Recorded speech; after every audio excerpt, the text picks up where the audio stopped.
How often in a year would I need a vampire facelift to keep the best results? Thank you for your question. You're asking how many times a year would you need a vampire facelift to be done? Well, I think that's a very important question. It's a very common question. I'll give you a little bit about my background. I'm a board-certified cosmetic surgeon and fellowship-trained oculofacial plastic and reconstructive surgeon. I've been in practice in Manhattan and Long Island for over 20 years. I've been a long-standing member of the Vampire Facelift network of physicians, and I've actually also been a resource for media whenever the vampire facelift topic comes up, and I certainly have a lot of patients who come to our practice who have this procedure. So before discussing how many times a year, it's important to understand what exactly the vampire facelift is. So briefly, to understand it clearly, a vampire facelift was derived brilliantly by Dr. Charles Runnels, who came up with this name that became more viral than Botox, based on the idea that blood, your own blood, is being used to stimulate your own body's collagen and growth factors and make you look younger, hence the vampire idea. And of course, this is what we're doing is using something called platelet-rich plasma, or PRP.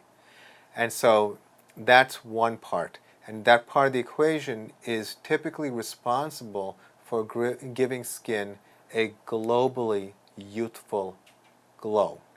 And it is unparalleled. With so many of the injectable fillers we have, we can't get that same glow as you can with PRP, platelet-rich plasma. Now the facelift part is really, unfortunately, a little bit confusing. And the reason why it's confusing, as a surgeon, someone who performs facelifting surgery, who does this every week, I have to tell you that it is something that in the beginning I really felt uncomfortable with. Because for me, a facelift is vertically lifting a face upward. Dr. Runnels' idea was that it's really about lifting a face outward. And it really is, in its own way, descriptive, but it's in a different direction. And it is consistent with the idea of restoring volume, because one of the biggest parts of facial aging is volume loss. So, and where does that fit in? Well, it fits in this one important part. Typically, it's the application of a single syringe of an hyaluronic acid filler. Could be Restylane, it could be Juvederm, it could be Belotero. It's up to the physician. But it's a single syringe, which is 1 milliliter.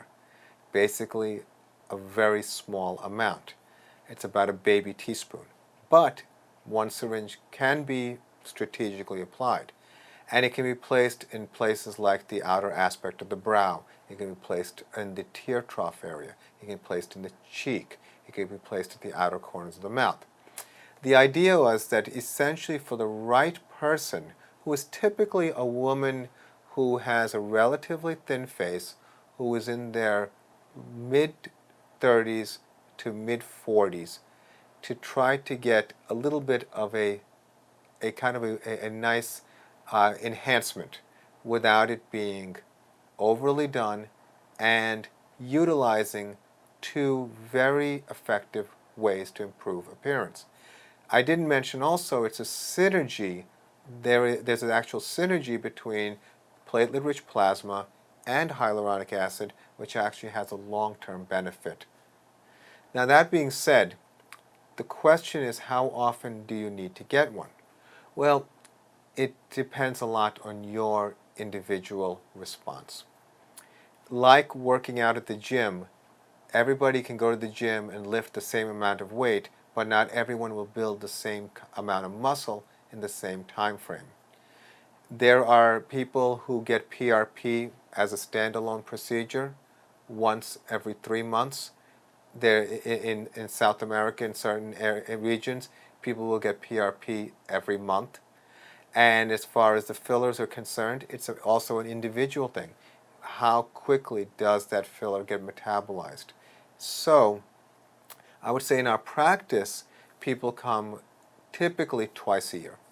I think it's a reasonable amount of time to get that one syringe of an HA filler and PRP, and every 6 months doing that so that you maintain a certain look, and it typically is just about the bare minimum to maintain that look.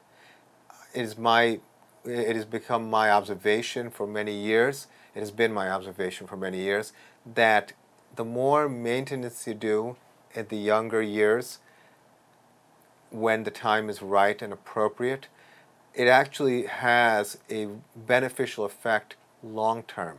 So PRP done strategically and with some relative frequency actually helps you keep looking younger. That and the constellation of other opportunities that we actually have. So meet with a Vampire Facelift provider and see what is probably going to be the best approach for you, and learn and see what works for you, but it has to be individualized. So I hope that was helpful. I wish you the best of luck, and thank you for your question.